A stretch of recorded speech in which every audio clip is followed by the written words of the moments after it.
So how did it all start?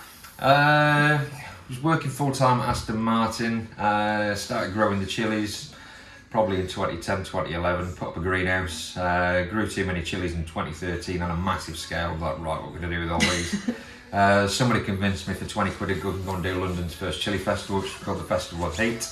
Went down there, probably sold about 500 or 600 quid worth of produce, more than happy with that, kept going.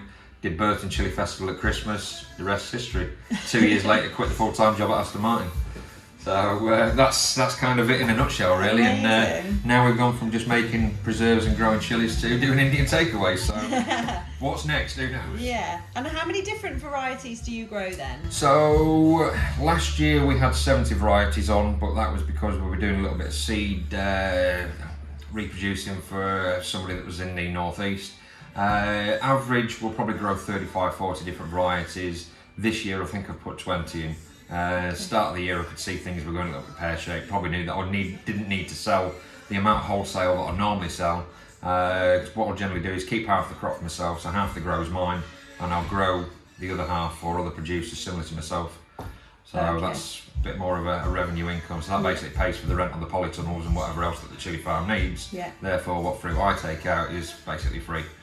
Generally start mid-February, Valentine's night. No, I do take the wife out. Literally start growing the plants in here in heated propagators.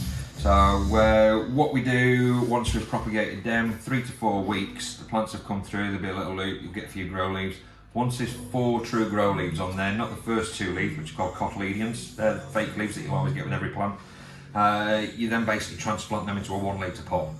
Once they've been in the 1 litre pot under, we've got racks of grow lamps over here as well. They'll stay in here because it's kind of a little bit warmer.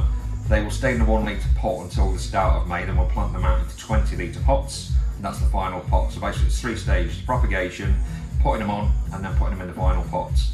So the start of May they go in, and then plants are about this size, they're about a foot tall when they first get planted out in the chili farm, and so long as nothing goes wrong and all the watering systems are running right, by about mid-July, the plants are probably about 1.5 metres in size, putting on a lot of weight.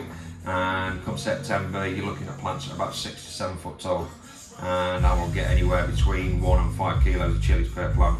Jalapenos, which are a mild variety, capsicum annuums, you will get easily a kilogram a week off each plant. They'll just push out fruit like nobody's business because they're very quick and they're very mild chilies. Your hotter chilies, these are Scotch bonnets, good flavour, not too hot. You'll get still quite a good crop of them. The hotter ones, like the world's hottest Carolina Reapers, you'll get a lot less on there and the chilies are a lot lighter. That is a lot of chilli powder. Oh, there's going to be a lot of spice mixes. There we go. Take.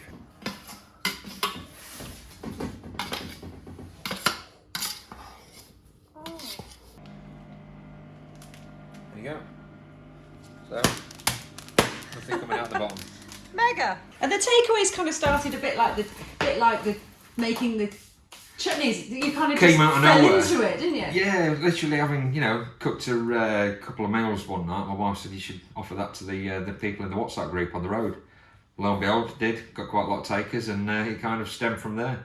2 weeks on, put it all on the website, and basically do it all now through, you order it in advance, pay through it either through PayPal or through a link on SumUp, and once you've paid for it, you then get your meal delivered on the Saturday, so I know what needs cooking on the Saturday. Yeah. And it's just an easy way to do it. And you get it delivered cold, don't you? So yeah, it's delivered cold, so there's no hot holding temperature issues, which, if you order your curry and then it turns up 3 hours later and it's stone cold, you'll be a little bit miffed.